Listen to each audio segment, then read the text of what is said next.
তো দেখো গাইজ, রাত্রিরে রান্নার জন্য আমি ভাবলাম সব থেকে ইজি প্রসেসে একটু পোলাও কি করে বানিয়ে নেওয়া যায়। তো যাই হোক, পোলাওটা আমি মাঝে মধ্যেই বানাই, এগ পোলাও বানাবো। তো তার জন্য দেখো আমি ডিম সেদ্ধ বসিয়ে, এই যে 4টে ডিম দিয়েছি। একটু বেশি করেই করব, তার কারণ হলো কালকে অভিজিৎকে ভেবেছিলাম অফিসে দিয়ে দেব, কিন্তু অভিজিৎ বলল কালকে অফিসে ওদের ক্লায়েন্ট আসছে, তো ক্লায়েন্টকে লাঞ্চের জন্য নিয়ে যেতে হবে, তো ওখানেই লাঞ্চ করে নেবে, তো লাঞ্চ নিয়ে যাবে না। তো সেক্ষেত্রে আমি বেশি করেই মানে বেশি যেটা করব ভেবেছিলাম তো করেই রাখবো। ও বললো আমি রাত্রিরে খাবো, কালকে রাতে খেয়ে নেব, ফ্রিজে রেখে দেবে, আমি কালকে রাত্রিরে খেয়ে নেব। তো সেই জন্য যাই হোক করে রাখবো। তো এইবারে হচ্ছে আমাকে কাটাকাটি করতে হবে। কাটাকাটি বলতে আলু, পেঁয়াজ, টমেটো, আদা, রসুন যা লাগবে তাই কাটবো। তো চলো দেখতে থাকো ভিডিওটা, আমি তোমাদেরকে সমস্তটাই বলে দেব কি কি দিচ্ছি না দিচ্ছি। ডিমটা আগে সেদ্ধ হোক। আর দেখো এখানে আমি চালটা দিলাম, এই যে চালটা ভিজিয়ে রেখে গেছিলাম, তার কারণ হলো চালটা একটু আগে থেকে ভিজিয়ে রাখলে ভালো হয়। আর আমি এটাতে বাসমতি রাইস ইউজ করলে ভালো হয়, ভালো হয় মানে কি, বাসমতি রাইস ইউজ করা যায়। আবার তুমি যেটা নর্মাল ঘরে যে রাইস দিয়ে ভাত খাও সেই রাইস দিয়েও বানাতে পারো, কোনো অসুবিধা নেই। তো আমার ঘরে যে আমরা ভাত খাই সেই রাইস দিয়েই বানাচ্ছি। ইন জেনারেল আমরা একটু সরু চালের, একটু লম্বা চালের ভাতটাই খাই সবসময়, তো সেই জন্য অসুবিধা হবে না আমার। তো যাই হোক, তো চলো দেখতে থাকো, আমি দেখাচ্ছি পুরো কেমন ভাবে কি করি না করি। তো দেখো গাইজ, আমি একটা আলু এরকম ছোট ছোট করে সাইজে করে কেটে নিয়েছি। এই একটা আলু কেটে নেব, আর এই 3টে পেঁয়াজ দেব, বড় বড় সাইজের 3টে পেঁয়াজ লাগবে। তো এগুলো চলো সরু সরু করে পাতলা পাতলা করে কেটে নিই। তো দেখো পেঁয়াজটাকে ছাড়িয়ে নিয়েছি, এবার পাতলা পাতলা করে এইভাবে কেটে নিতে হবে। বাবা ওটা বন্ধ কর, আমি ভিডিও করছি বাবা, ভিডিও করি, বন্ধ করো। তুই এখান থেকে সরে যাই, কিছু না, আমি ভিডিও করছি বাবা, আমি কথা বলতে পারছি না তোমার জন্য। তো যাই হোক, এইভাবে পাতলা পাতলা করে সবকটা পেঁয়াজ কেটে নেব।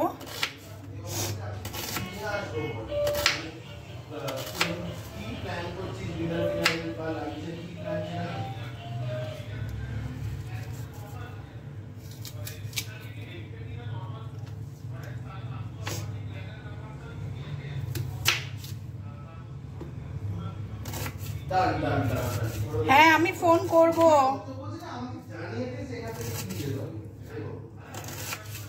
তো যাই হোক, এই হলো, এইভাবে পেঁয়াজটাকে পুরো চপ করে নিতে। তো দেখো আমার পেঁয়াজ কাটা হয়ে গেছে, রসুন ছাড়াতে একটু সময় লাগলো। এই যে রসুন, আদা আর কাঁচা লঙ্কা, এই 3টেকে আমি একটু পেস্ট করে নেব। দেখো আমার এই যে আমি প্যানটা থেকে বলো, দেখো দেখো থেকে শুরু করো, তোমার দেখোটা কেটে গেছিল, বলো এবার। তো দেখো এই আমি এটার মধ্যেই করব, তো সেই জন্য এটার মধ্যে তেল নিয়ে নিয়েছি, সর্ষের তেলই নিয়েছি, তোমরা চাইলে সাদা তেল ইউজ করতে পারো। তো আমি সর্ষের তেল দিয়েই করব। গরম হয়ে গেছে তেলটা, আর এই কেটে রাখা আলুটা আমি এবারে দিয়ে দেব।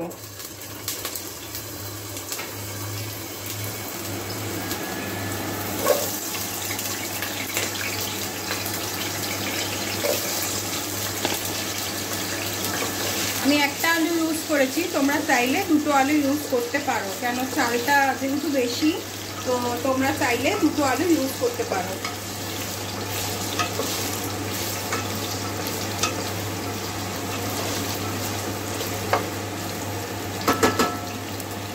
তো এর মধ্যে আমি একটু দিয়ে দেবো নুন আর হলুদ।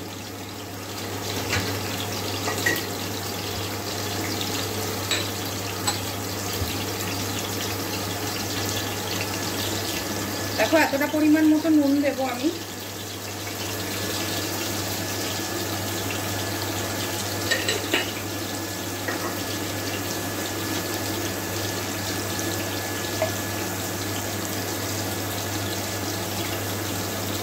আর হলুদ অল্প সামান্য পরিমাণে, জাস্ট একটু হালকা কালার আসার জন্য।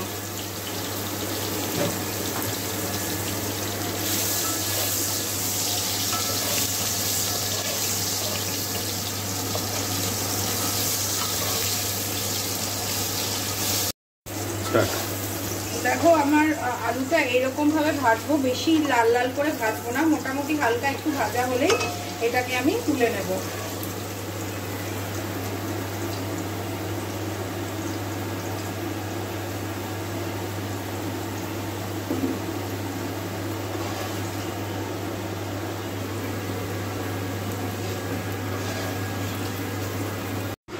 তো আমি আলুগুলো তুলে নিয়েছি, এবার আমি ওই তেলের মধ্যেই ডিমগুলো দিয়ে দেবো।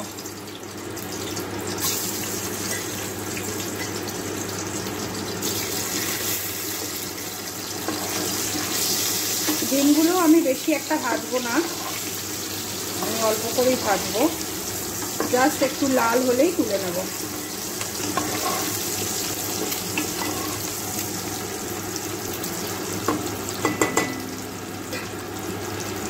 খুব কম সময় খুব সহজে একটা ভালো রেসিপি।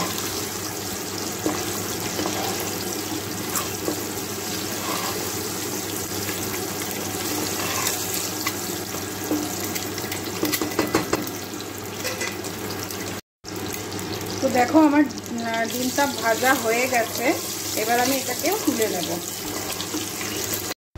তো দেখো আমি ডিমটা তুলে নিয়েছি, এবার এই তেলের মধ্যে দিয়ে দেবো একটু গোটা গরম মশলা। গোটা গরম মশলার মধ্যে দেবো একটা দারচিনি, 4টে ছোট এলাচ, 4টে লবঙ্গ,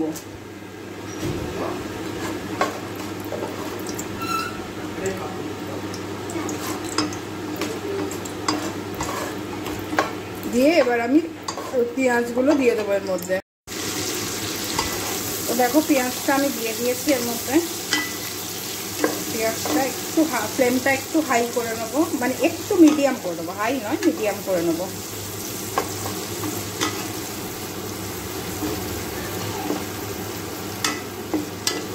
আর এই পেঁয়াজটা যাতে তাড়াতাড়ি নরম হয়, তো সেই জন্য এর মধ্যে সামান্য পরিমাণ আমি একটু নুন দিয়ে দেবো।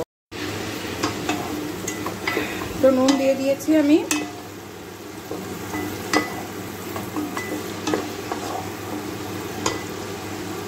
নুন দিয়ে দিলে তাড়াতাড়ি পেঁয়াজটা নরম হয়ে যাবে।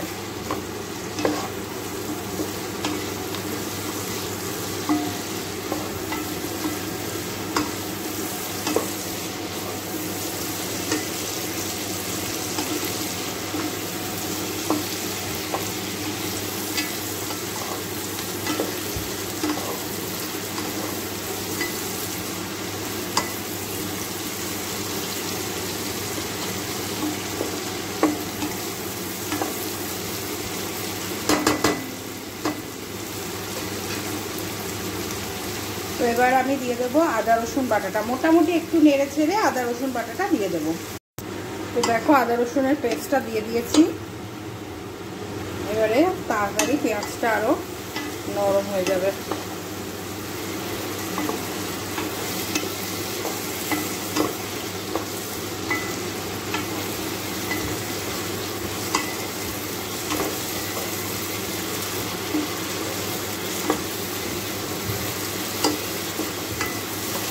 তো চলো আমি এবারে এর মধ্যে দিয়ে দেবো একটা টমেটো।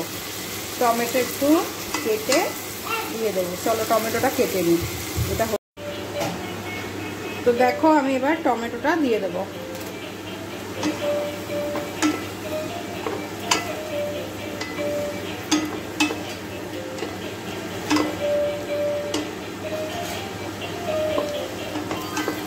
এটাকে ভালো করে মানে কুক করতে হবে, এটাকে ভালো করে কুক করে নেব।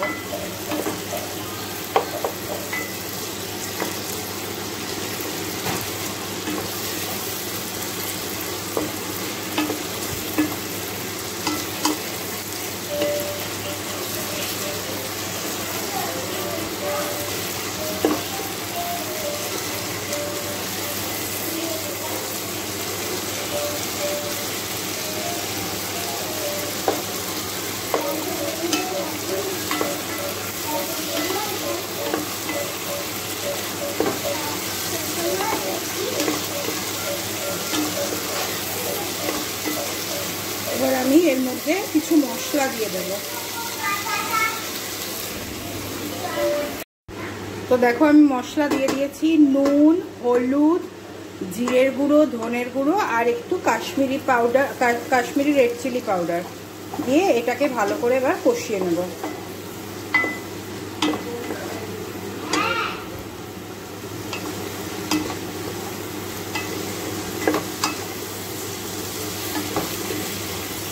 ভালো করে কষিয়ে নিতে হবে।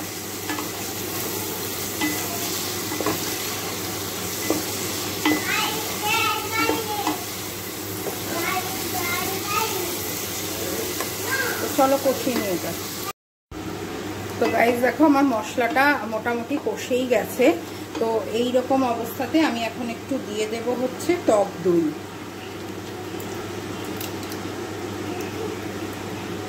বেশ খানিকটা পরিমাণে টক দই দিয়ে দেবো।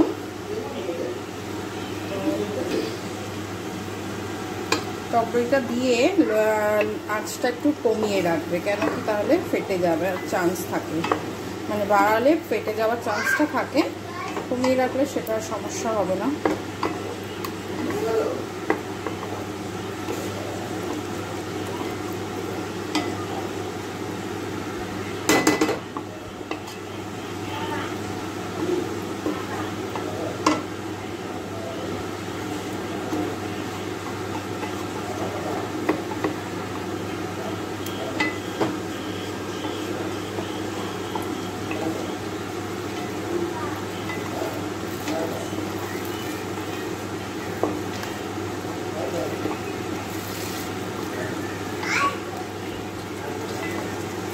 যাই হোক, এটা একটু কষানো হয়ে যাক, আবার এটা একটু নেড়ে চেড়ে নেব। তো দেখো আমি এবারে এই যে ভাজা আলুগুলো ছিল ওগুলো আমি দিয়ে দেব।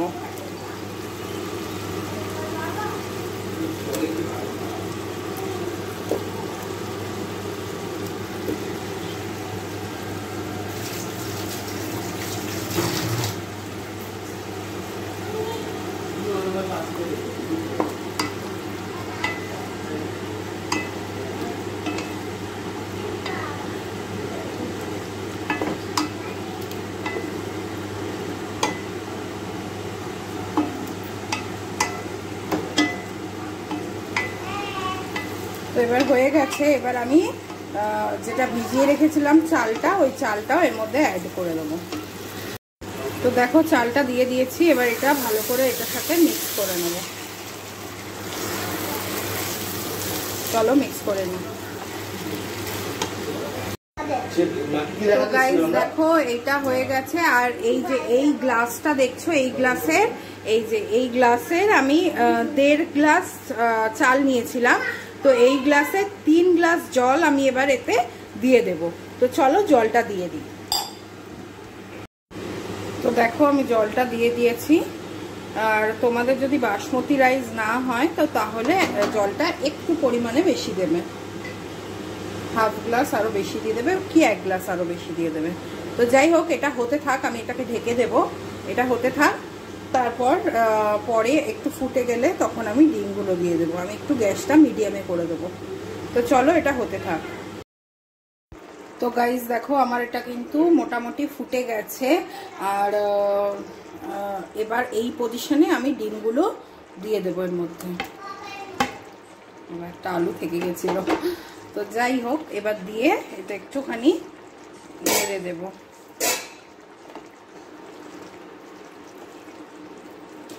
ডিমটাকে চাইলে তোমরা অর্ধেক করেও দিতে পারো।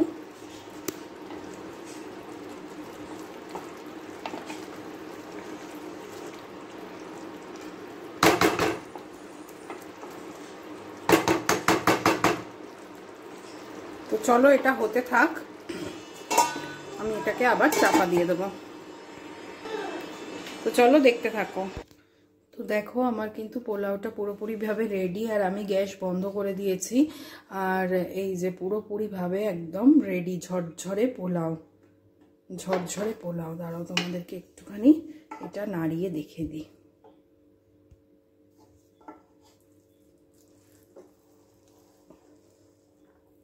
দেখো ঝরঝরে পোলাও।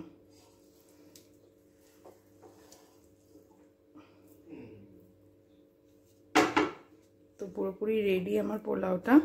তো চলো এইভাবে বানিয়ে দেখো তোমরাও। আশা করি তোমাদের অনেকটাই ভালো লাগবে। খুব কম সময় কম জিনিস দিয়ে, বাড়ির থাকা জিনিস দিয়েই তোমরা বানিয়ে নিতে পারবে এগ পোলাও।